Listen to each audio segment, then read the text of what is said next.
ఈ ప్రపంచంలో అలాంటి ఏ భావం ఉంది అది ఎప్పుడూ చేదుగానే ఉంటుంది. కానీ చివరికి ఇదే అన్నింటికంటే ఎక్కువ తీయని అనుభవాన్ని కూడా ఇస్తుంది. అన్నింటికన్నా తీయని అనుభూతిని కూడా ఇస్తుంది. జవాబు దొరికిందా లేదా? మీకొక ఉదాహరణ చెప్తాను. సీతాదేవిని అపహరించినప్పుడు అప్పుడు శ్రీరాముడు 4 నెలలు దాకా ప్రతీక్షించి ఉన్నారు.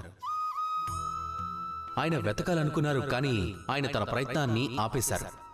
అప్పుడు ఆయనకు ఎంత బాధ కలిగి ఉంటుందో ఊహించుకోండి.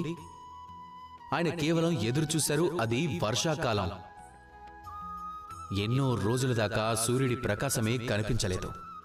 ఆయనకు తెలుసు అలాంటి పరిస్థితుల్లో వానరులకు అడవిలో మార్గాన్ని వెతకడం చాలా కష్టమవుతుంది అని, సముద్రాన్ని దాటడం చాలా కష్టమవుతుంది అని, అలాగే వాళ్ళు దారి మధ్యలో ఎక్కడైనా తప్పిపోవచ్చేమో అని.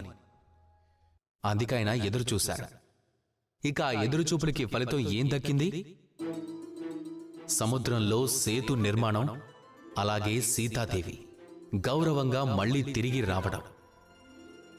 ఒకవేళ శ్రీరాముడు అలా ఎదురు చూడకుండా ఉండుంటే ఖచ్చితంగా ఇవన్నీ ఎప్పటికీ సాధ్యమయ్యేవే కాదు.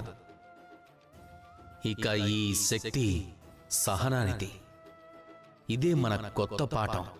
ఈ సహనమే ప్రతిసారి చాలా చేదుగా అనిపిస్తుంది. సహనం వహించడం చాలా కష్టంగా ఉంటుంది. ఇక ఇదే అన్నింటికంటే శ్రేష్టమైన ఫలాన్ని కూడా ఇస్తుంది.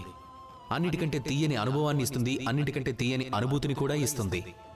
అందుకే సహనం వహించండి, అంతా మంచే జరుగుతుంది.